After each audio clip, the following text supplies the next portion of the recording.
आमचे लोकांनासुद्धा आणि आमचे स्टाफलासुद्धा की आपण बाईक पेट्रोलिंग जे सर्वात इफेक्टिव्ह पेट्रोलिंग आहे, गल्लीगोळामध्ये आपण जाऊन पेट्रोलिंग करू शकतो.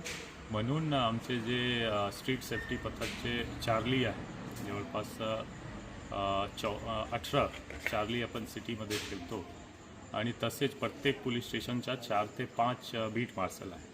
आणि जर हा इफेक्टिव्हली पेट्रोलिंग किंवा रोडवर व्हिजिबल पोलिसिंग केला तो बरेच इफेक्ट पडणार. तो आज एक मेसेज आमचे स्टाफसाठी आमची इंटरनल पण आहे की जे काही आम्हाला मीडियम भेटलेला आहे, चारचाकी असो, मोबाईल असो किंवा मोटरसायकल पेट्रोलिंग, व्हिजिबल पोलिसिंग आमची चांगली आणि इफेक्टिव्ह असली पाहिजे. जर हा चांगली झाली तर लोकांमध्ये एक दिसतो की हा पोलीस आहे ग्राउंडवर आणि गुन्हेगारलासुद्धा दिसतो की पोलीस आहे.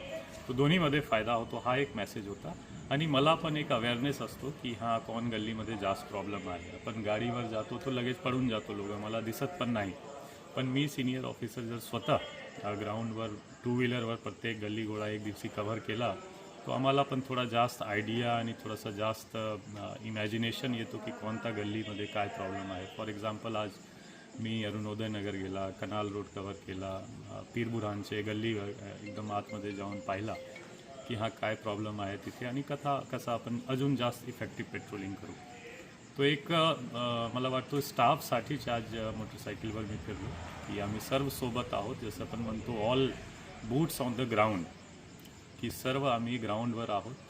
रात्री असो दिवसा असो, there is no senior officer or junior officers. आम्ही सर्व सोबत चांगला जर आपण ग्राउंडवर पोलिसिंग केला नक्कीच इफेक्ट होईल.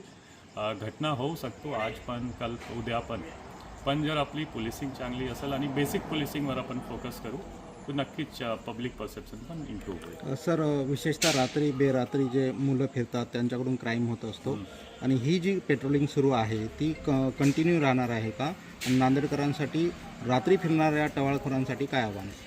हा रे, ते 100% हा कंटिन्यू आम्ही ठेवणारच. जे शॉप्स क्लोजिंग असो, अननेसेसरली शॉप्स किंवा हॉटेल्स ओपन ठेवणे आणि त्यामध्ये गुन्हेगार प्रवृत्तीचे लोक जाऊन रात्रभर बसणे आणि दुसऱ्याला त्रास देणे, हा आपण सिटीमध्ये चलू देणार नाही. आणि 100% व्हिजिबल पोलिसिंग आणि रात्रीमध्ये इफेक्टिव्ह पेट्रोलिंग आम्ही कंटिन्यू ठेवणार. दुसरी गोष्टी आहे की जे सराईत गुन्हेगार त्यांची चेकिंग करण्याची एक जी पद्धत आहे की आपण रात्री बेरात्री सरप्राईज नाकाबंदी करतो, कॉम्बिंग करतो, कधी रात्री करतो कधी सकाळी करतो आपण. तो हा सरप्राईज कॉम्बिंग आणि चेकिंग ऑपरेशन पण सतत आपण कंटिन्यू ठेवणार. नागरिकांना काय आव्हान असेल? नागरिकांना आव्हान करणार की वेळेवर जर अननेसेसरली रात्री बेरात्री फिरण्याचे नुकसान आहे, फायदा काही नाही.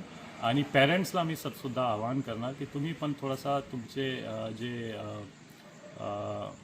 आहेत मुलं आहेत त्यांच्यावर सुद्धा लक्ष द्या की कुठे फिरत आहे. त्यांना विचारला पाहिजे. क्वेश्चन जर तुम्ही सुद्धा फक्त केला की कुठे तुम्हाला काय गरज आहे इतके रात्री जाण्याची, तो बरेच इफेक्ट असणार. की हा रात्री एक मित्रसोबत अननेसेसरली इकडे तिकडे फिरणे, मूव्ही जाणे, हॉटेलवर जाऊन बसणे किंवा चौकवर असंच जाऊन उभे होणे, ते पेरेंट्स आणि आजूबाजूचे लोकांनासुद्धा हा एक जबाबदारीची भान असली पाहिजे आणि त्यामध्ये आम्ही पण कॉन्ट्रीब्यूट करणार. ओके.